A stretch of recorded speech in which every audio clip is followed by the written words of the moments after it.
Good morning, everybody. This is Mike from Mask Maker Mike. This is my second video, and it's a slash tutorial. So first, I want to kind of introduce you to Mask Maker Mike masks. They're a little bit different. They're not your typical masks. I know there's a lot of people out there making masks, but I wanted to bring some special features and characteristics to my mask. So I wanted to kind of explain them to you and kind of go over them and showcase some of the masks that I'm working on. As well as have a small tutorial on how to put on one of my masks. So I actually got a quarantine haircut. I gave myself one, so I feel like I'm ready to showcase some masks. Cool? So what's really cool about my mask is that I like to have a certain eye for detail. I like bold statements, and I also like a lot of color, crazy patterns. So in choosing my fabrics, I like to look for all of that. I like to have like a creative edge to it. I like to be a little bit different. So I am picky with my fabric selections. Cool. So I do everything from a sheen fabric. I can do everything from vintage animation. I also like bold statements. Some really cool chevron. I like to use a lot of gingham, as well as some cool different three-dimensional features. Cool. And another really cool thing is I like to customize my stuff, and it's kind of taking it to the next level. It's not your regular mask that you see a lot of people wearing. So it's kind of like not my standard, but it's my next level of mask. So I like to incorporate a lot of detail work in there. I like to use studs, which you can kind of see showcased in this part right here, right behind me. I also have some floral embellishment on top of that, which I feel like it's really, really cool. It's called La Fiesta. Now here's another really cool yellow one that's right behind next to my flag. And this one has like a lace added detail, which I kind of find sexy. You know, it's not your typical everyday mask. It's a fashion choice. It's another option, right? So what's really cool, if you look right below it, I actually added this one for all the cool cats and kittens out there with some fur detail. And then this one here uses some embroidery embellishment that I had some vintage pieces. I deconstructed it and I upcycled it.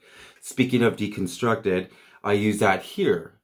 And I deconstructed an old vintage zipper of mine that I had sitting in my zipper collection. And I was like, you know what? I think I want to do something really cool with that. Cool. Speaking of special characteristics and features, I kind of want to explain my mask now a little bit. What makes it different from a lot of other people's, or maybe just for myself. Now, what's really cool about my mask, and what I really wanted to make an effort that it had, so it took me a while to kind of incorporate it, or the right one, was I wanted to put a pin inside my mask, so it was able to contour to your nose. It wasn't slip and sliding up and down, and it wasn't going to sit under your nose, because the whole point of the mask is to wear it on your nose or above to protect your this area. So in order to do that, I wanted to be able to have a pin in there, but I didn't want the pin to poke through or anything like that. So it took a while, but it actually has a pin in there now, and I'm very, very satisfied. And it seems to be a fan favorite. A really cool added detail we kind of went over already was the pocket on the inside of my mask. Now, when you open it up, and we went over this in the first tutorial, it's really cool for putting filters in there, homemade filters, like your coffee filters, and or recycled other proper N95 masks that you have sitting around that you're able to reuse and kind of sleeve it into my mask and have a fashion choice on the outside. Now, another really cool highlighted feature on my mask is the elastic. It is a proper 1/4 inch black elastic. Cool. That is actually tubed through this casing here. And you can see the casing here. What makes a lot of, I notice a lot of people's masks that they're making, they're stitching the elastic to the top and the elastic to the bottom and not running anything through the center. And they're showcasing their raw edges, which you never want to showcase your raw edges. So for me, it was a big thing to hide all that raw edges. So this casing here is perfect, and your elastic actually pulls through. Speaking of, which really, really cool, is that my elastic is actually seamed at the end, and it is adjustable. It's homemade adjustable, but hey, it works, right? So what I did was I incorporated a rubber band on there, excuse me, so that if the elastic is too long or too short, you can actually move the elastic up to fit your face. So it's really cool, and all you have to do is pull it back through, shove that in there,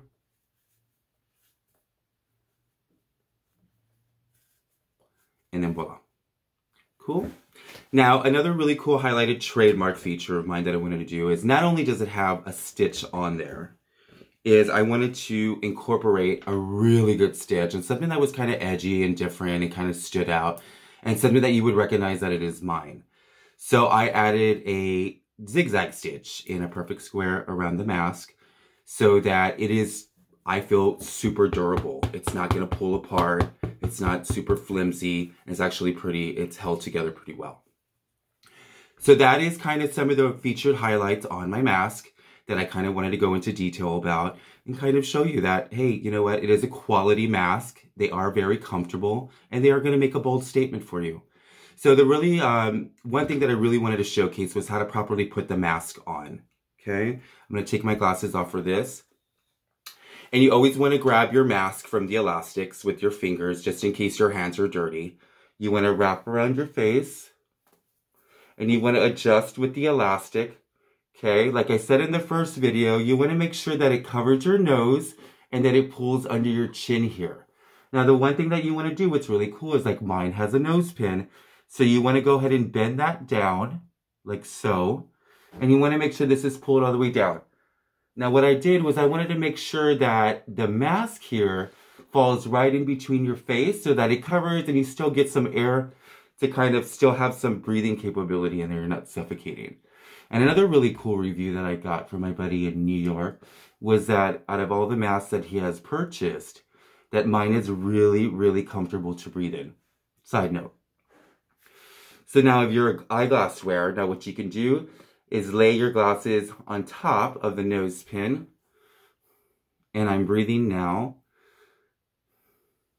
And there's not a lot of fog up happening. Cool? So that is the right way of how to wear the mask. The wrong way is, in which I've seen a lot of people doing lately when I'm out and about, is wearing the mask under the nose. That is pointless.